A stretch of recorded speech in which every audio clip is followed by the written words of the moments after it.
باب ما جاء فی السهو عن وقت صلاة العصر. باب دې په بیان کې د سهو کېدو کې د غافله کېدو کې نمازګر د مانځنه سړی د مازګر د مانځنه غافله پاتې شي شي قضا شته نو څومره تاوان وکړي. سيد الكائنات وي حدثنا قتيبة قال حدثنا ليس نافع عن ابن عمر عن النبي صلى الله عليه وسلم قال الذي تفوت صلاة العصر چاله را چې فوت ک مازیګر مونږ نو پکار خدا چې الذي يفوت صلاة العصر چې دې د مازیګر مونږ قضا کی نو نسبت عکس وکړه الذي تفوته صلاة العصر هغه کس لره چې فوت کی صلات عصر دا دې ته اشاره ده چې د شان د مسلمان نه خدا نه چې عصر د فوت کوي خو اتفاقا دا سه چلو شو چې عصر دلره فوت نو فاعل مفعول کو مفعول فاعل کا ٹھیک ہے الذي تفوت صلاه العصر هغه کس چې فوت کی دلره صلات عصر فکانما وتر اهله وماله مراله او فکانما وتر اهله وماله دومره تاوان شو لکه چې تاوان شو په حال او په مال کې وتر متعدی مفعول واحد تمرازی او مفعولین تمرازی لکه سورۃ محمد کې فلن یترکم اعمالکم انت متعدی للمفعولین ده وتر اهله وماله سلب واخذ چې واغشتي شي د دنا اهل او مال او کو تراهل او مالو شنو متعدی شو مفعول تا واحد تا اهل او مالو هنا عیب فاعل فافصح دار چې اهله او ماله وترا سوار موتورا دی موتورو ګرځید فبارد اهل او د مال کې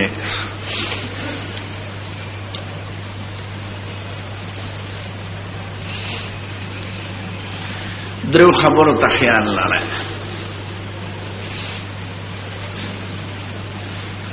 اول حکم چې دا وعید شدید راغلی دی چې موتور الاهل او مال شو دا مختص صلات عصر پورې ک نور صلواتم دا حکم دی. دویمه دا چې معنا د فوات سره درېمه دا چې موتور الاهل والمال معنا سره اول دا اهل او مال ذکر دی. حدیث کې اختلافي مسله فقهي خاص نشته الحمدلله وعید شدید دی پکې او ترغیب. اوله مسله چې دا حکم د مازیګر دی او که د نورو منځونو دی نو دا آیات دره حکم دا نور منځونو دا دی لکه په بخاری کې په لفظ عام هم استعمال شوی من فاتته صلاة من الصلوات من فاتته صلاة نو د ټولو منځونو حکم دا دی. په دې حدیث مبارک کې چې صلات عصر ذکر دی نو د دې درې وجې دي یعنی دا تخصیص بعد التعمیم دی حکم دار صلات دا دی خو خصوصا د مازیګر حکم دار مازیګر ولې خاص شوی دی په ذکر سره دلته کې نو د خصوصیت درې وجې اول دا چې حضور مبارک ویلي چې دا غمونځ دی چې نور امتونو ته پیش شو هغې نه ضایع شوی دی نو تاسو ډېر خیال کوئ نو اشاره د اهتمام د صلات عصر دویم دا چې صلات عصر کې د قضا کېدو احتمال زیات دی ځکه مسافر دغه وخت کې کوشش کوي چې کور ته ورسم شپه راتلونکې ده دکاندار دا کوشش کوي چې مال مې خرڅ شي ځکه شپه راتلونکې ده ښځه په کور کې په خدمت مشغوله وي اوړه اخل تنور کول او ترکاري پخول چې شپه راتلونکې د خاوند به مې راځي هر کار والا مازیګر وخت کې تلوار شي نو په دغه تلوار کې د سړی نه او د ښځې نه او د مسافر نه مازیګر مونځ پاتې کېږي نو حضور مبارک ذکر صلات عصر ذکر کړی دریم اتباع د نص کړی ده قرآن شریف کې خدای د ټولو منځونو د محافظت حکم کړی دی، خصوصا د صلات عصر. خدای پاک وایي حافظوا علی الصلوات والصلاة الوسطى وقوموا لله قانتين. نو په تفسیر د عائشه کې ورسره صلات وسطى سره تفسیر نقل دی صلات العصر. او عام محدثین کرام وایي چې صلات وسطى نه مراد صلات عصر دی، او دې مرتبه په بابم کې دي. نو قرآن شریف کې خدای د محافظه د صلات عصر بیا اندازې اهتمام سره ذکر کړی. نو سید الکائنات مرته اشاره وکړه، نو حافظو علی الصلاة من فاتته صلاة العصر.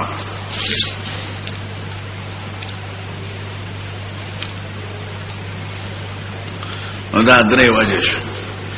دیم خبره معنا د فوات سره.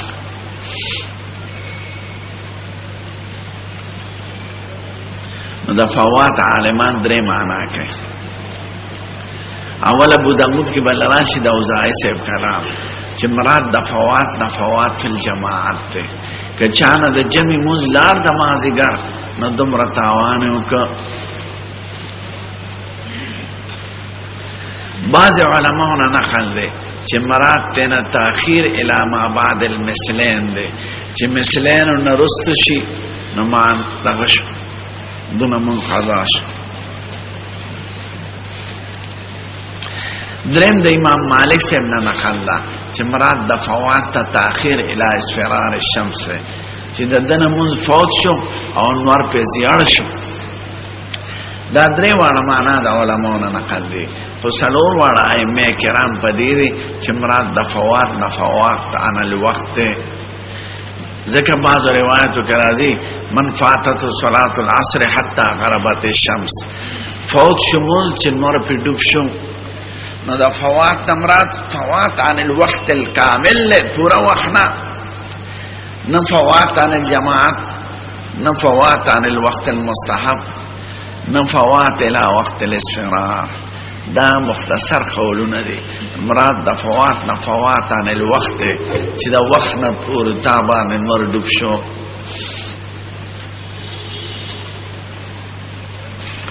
درېمه خبره وتر اهله و ماله مانسا، وتر مانا سوار موتورا فی الاهل والمال. موتور هغه سړی ته وایي چې د سړی بال بشم خلق مړ کی رشتہ داران او دې ته بدلم نشي اغشته.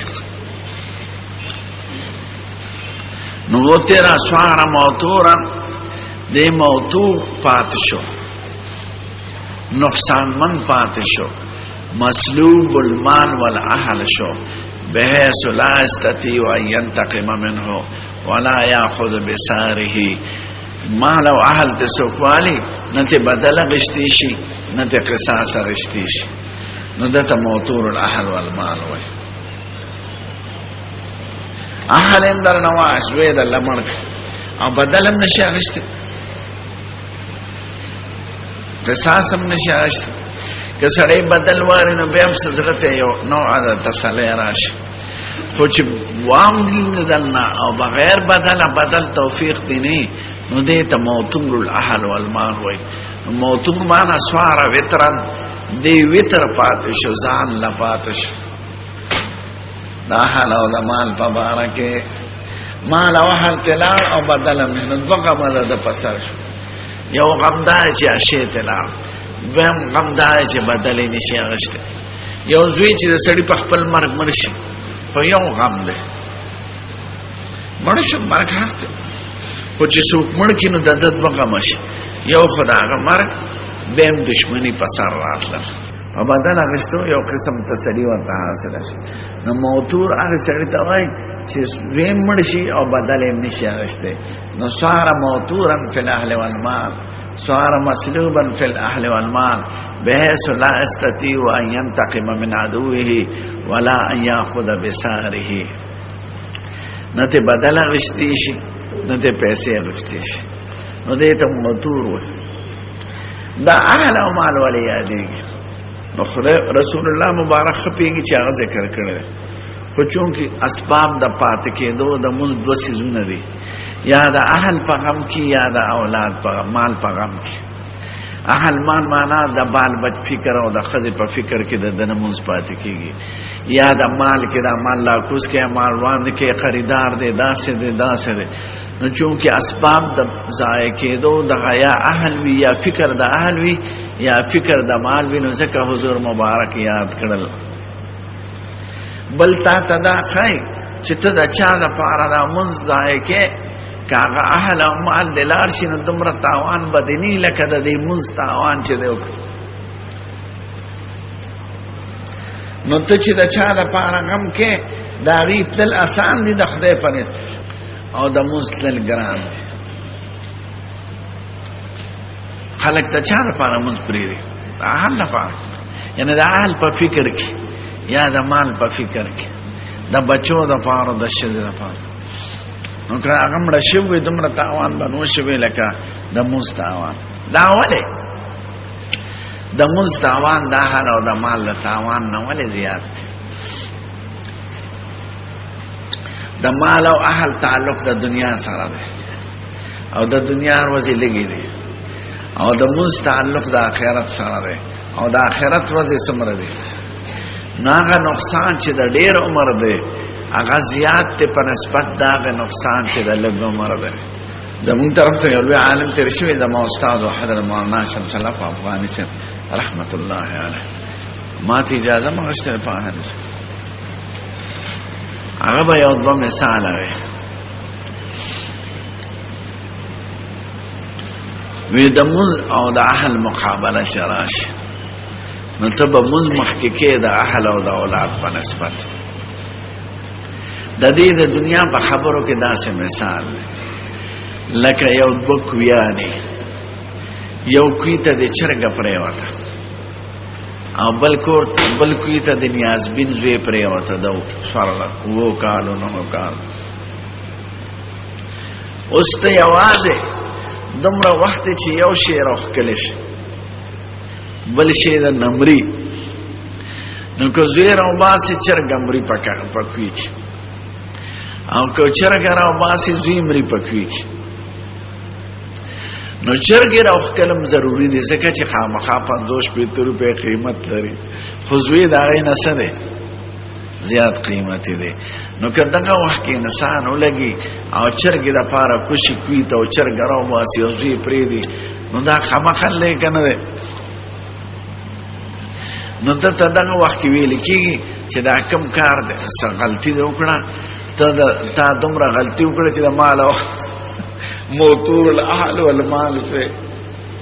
نو دا شان د اهل او د مال او د آخرت د عمل چې مقابله والا او د اهل او مال اختیار کې نو دا غي فائدہ خو ټیک ته اهل او مال هم ضروری خبره ده خلک دا غي د پاره جون تیرې خدای آخرت په مقابله کې دا غي حیثیت نشته لکه د چرګ چې د زوی په مقابله کې سه حیثیت نه یو وخت دواړه کار پکې نه کیږي یا بدا کې یا بدا کې نو ته بس اختیار ہے د زوی روح قلب اختیار ہے دا مثال میں داغه نه اوریدل دیم مثال هغه امام غزالی رحمت الله علیه یو کتاب لیکلی دی معارج القدسی نوم ده او امام غزالی حجت الاسلام ډېر لوی شخص او دا دین حقیقت او دا معارف او علوم واضح کړی ناغه د دنیا د ژوند او د آخرت د ژوند یو مثال ویل دی او دا ما د مولانا افغانی سے نو اوریدل ځکه په خپل دا کتاب ما کې ما دا لاله لیدل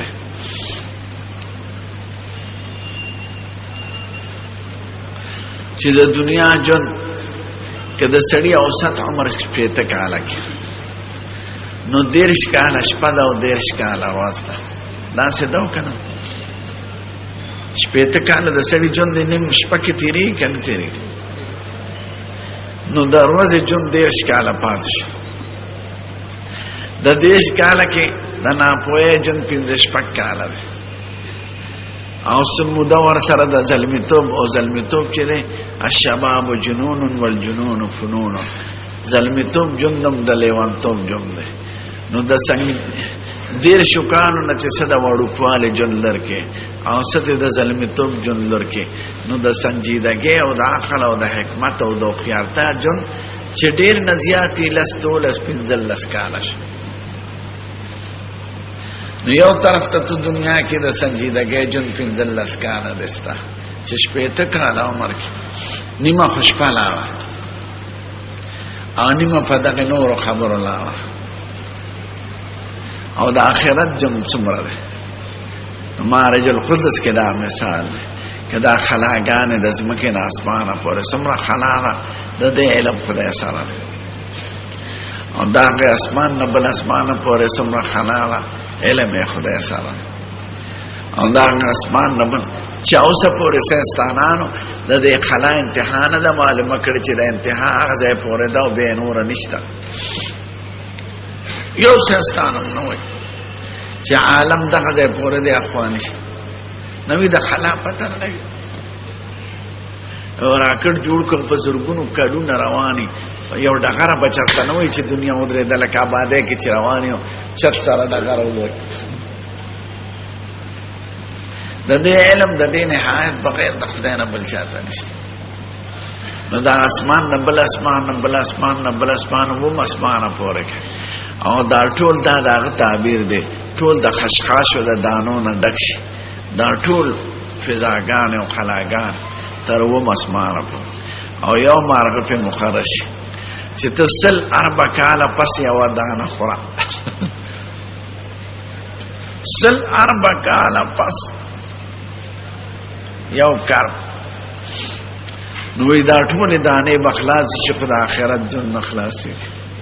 نو یو طرف ته 15 کاله جون دی او بل طرف ته دومره جون دی نو خامخلا دا غلوی جون غم نه کې او د دې بڑو کې جون غم کې فکان ما او تراح له او ما له ستاد دې مال او حل تعلق د دې 15 کارو سره او د عمل تعلق ته د سره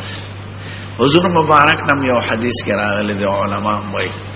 د سړي درې دوستانی یو دوست ورته وایي چې زه په هر مشکل کې تا سره چې کومه پوره ته جام ده بل دوست ورته وای زبر مرګ نه پسم تا سره هم چې سو پوره خښ شوی نه بل دوست ورته وای زبر تا سره خبر کې مسملم تا یو غزه نه پرېدم نو کوم یو دوست خره چې خبر کې سړي سره سم دا لومبه مثال لمال له د مال تعلق جون د پوره وي چې سړی مرشي د تبلیغ بدل شي وارثانو ته منتقل شي او دا دیم دوست هغه بچی دی او رشتہ داران دي دا غي تعلق خبر پوره وي خبر ته بدیو سي سلوختی بدل پسیو کې اسقاط شریک بو کی اور شریک بو کی پیران شریک براول خدای غزه پوره دي پوری شفا خود نشي کوله او دریم ستا عمل له عمل دا سره خبر قسم له نو د مال تعلق جون نه پوره د رشتہ دارانو تعلق خبر پوره او د عمل تعلق تر اخرت پوره نو کوم یو خبر نو فکان نما او ترا له او ما له ستا دمر تاوانو کا لکه حلو مال له ټول ځای بس تکرته واستړ شو